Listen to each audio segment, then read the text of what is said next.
mais laissez-moi vous dire aussi, monsieur le journaliste, que quand vous parlez de positif, négatif, dire qu'on a raté, c'est faux. Dire qu'on a gagné aussi, c'est faux. Parce qu'il y a plus la quantité que la qualité.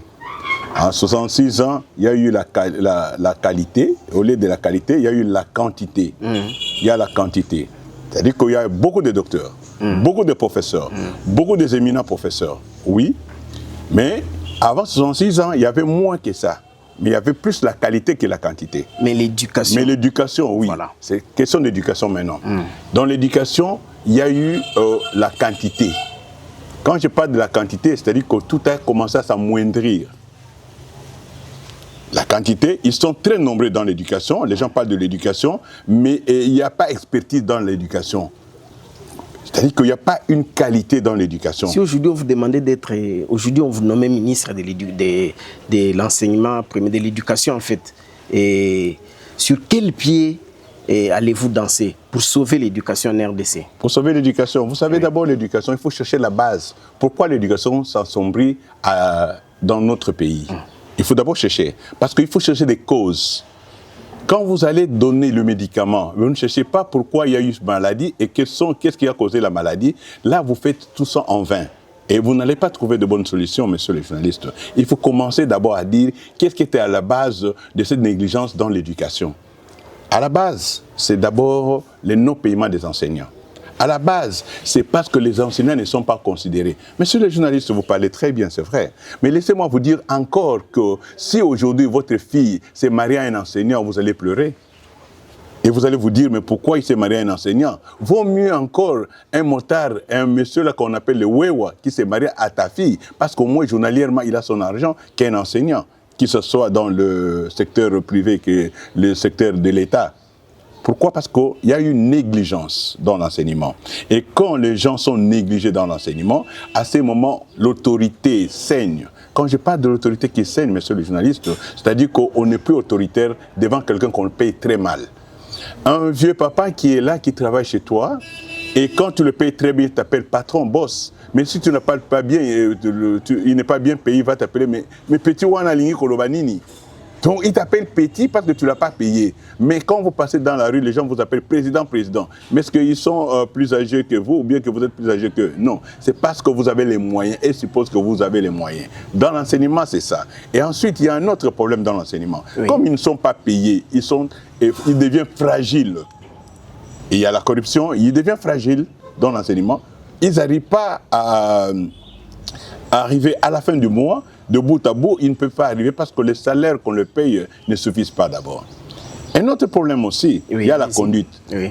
Nous, quand nous avons étudié, quand les gens qui dirigent ces pays avaient étudié, il y avait la conduite à l'école. Il y a l'application et la conduite. Mais l'élève qui échouait, l'élève qui n'avait pas une bonne conduite, devait reprendre et chasser de l'école. Aujourd'hui, ça n'existait pas. Mais dites à un élève, à un parent, que son enfant a obtenu 70%, et ces parents-là, l'élève doit reprendre ou bien il est chassé de l'école. Il va vous porter plainte. Mais vous ne savez pas que cette conduite-là crée un problème, monsieur le journaliste. La conduite crée un problème parce que on implore aujourd'hui le problème de coulons en cravate. Oui. Mais les grands coulons en cravate, ils proviennent des écoles. Ce sont des gens intelligents, mais qui étaient voleurs déjà à partir de l'école, oui. Qu'ils étaient immoraux, mais à partir de l'école. Et la conduite était mauvaise. Mais si on avait au moins corriger ces gens-là pour la conduite. S'ils étaient punis pour la conduite, ils n'allaient pas être des coulons en cravate. Parce qu'aujourd'hui, et vous savez encore, monsieur le journaliste, les gens intelligents, quand ils sont coulons, ils sont des vrais coulons et les mauvais coulons.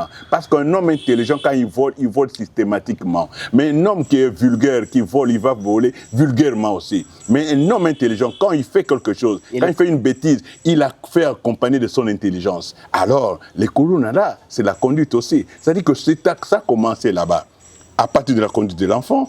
Et comme ça, l'enfant peut partir. Mais monsieur qui a une mauvaise conduite, vous le nommez aujourd'hui ministre tel, mais il va voler. Oui. Vous parlez de détournement au cœur du gouvernement. Mais vous ne savez pas que le corps de gouvernement, ces gens-là, il faut commencer par la conduite, il faut commencer au bas âge. Ils ont commencé comment? Parce que tout commence par la fondation et la base de l'enfant. Oui. Et cet enfant, sa base était comment, monsieur le journaliste? Si sa base était sombre, il va continuer à sombrer aussi. Parce que pour lui, voler, c'est rien. Oui. Voler, c'est rien. Bon, ça ne lui dit absolument rien. Un enfant a pris un stylo, on ne le punit pas parce qu'il a volé un stylo seulement. Oui. Il va te dire, mais non, mais qu'est-ce qu'il a volé? C'est tout simple. Non. C'est lui qui est fidèle dans de petites choses, monsieur le journaliste. Il sera fidèle dans de grandes choses. Oui. Mais il faut commencer à punir, il faut commencer déjà à dire que ça ne va pas dans de petites choses. Et après, dans de grandes choses, l'enfant ne sera même pas arrivé pour voler, parce qu'il n'a pas ça. Il y a des gens qui insultent. Vous savez pourquoi? Parce qu'ils sont habitués à insulter chez eux à la maison. Arrivés à l'école, ils insultent, à l'église, ils insultent, et il peut insulter partout. Même à l'assemblée, il insulte parce qu'il est déjà habitué à insulter. Mais celui qui n'a jamais insulté, dans son éducation, on ne parle pas des insultes. Alors comment il pourra insulter? C'est comme ça que tout commence. Et quand ça a commencé, les gens ne pouvaient pas tenir la rigueur. Et quand ça a commencé, ils ne voyaient pas un danger. Oh, monsieur le journaliste, tout a commencé par un danger. Et les dangers, c'est là, monsieur le journaliste. Les dangers, c'est parce que l'ignorance est arrivée bien avant. Et les gens ignoraient, les gens négligeaient. Ils se disaient, mais non, quand ce sera plus grand... Mais est-ce qu'aujourd'hui, c'est tard ou il y a encore moyen de sauver notre éducation? Monsieur le journaliste, rien n'est tard dans la vie. Il faut toujours commencer à faire quelque chose. Oui. Rien n'est tard. C'est vrai que c'est difficile maintenant. Là, il y a un bon nombre de gens qui sont déroutés. Maintenant, il faut recommencer. Quand Mosé Laurent Désiré Kabila est arrivé, il y avait 4 personnes dans la voiture, n'est-ce pas? Oui. Voiture taxi, 4 personnes. Et Botia Makolo Namakolo, c'est ça. Mais après, quand il y a eu Chicotte, il n'y a plus 4 personnes, il y a 3 personnes.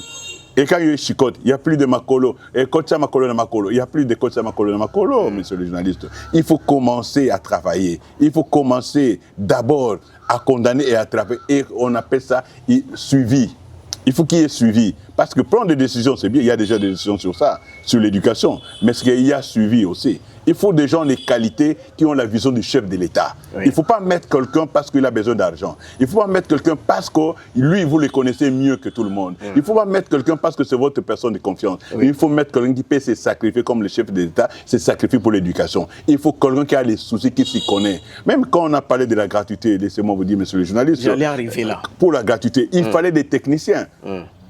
C'est une réussite. Oui, mais réussite ou pas réussite, la bonne foi de monsieur le président de la République y est. Là, c'est à saluer. Oui, la bonne foi de monsieur le président de la République y est. Mais maintenant, les gens qui doivent mettre ça en application, le chef de l'État ne peut pas être dans la rue et partout. Il est représenté dans la rue, il est représenté dans l'éducation, il est représenté partout, mais pas des gens. Il faut qu'il soit représenté par les gens qui sont capables, monsieur le journaliste. Si les gens ne sont pas capables, nous serons condamnés. Oui, condamnés, c'est bien, nous serons condamnés un jour, mais on va condamner le chef de l'État parce qu'il n'y a pas de mauvaises troupes, mais il y a de mauvais chefs. C'est ça au moins, les gens disent. Oui. Mais il n'est pas partout, il n'est pas un dieu.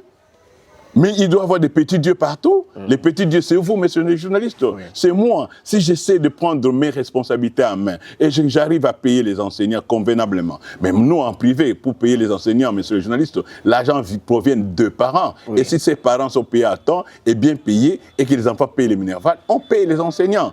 Et là, oui, monsieur le journaliste, vous voulez dire? Monsieur Anatole Koubikoula, c'est vrai qu'il y a un problème dans l'éducation, nous allons en revenir.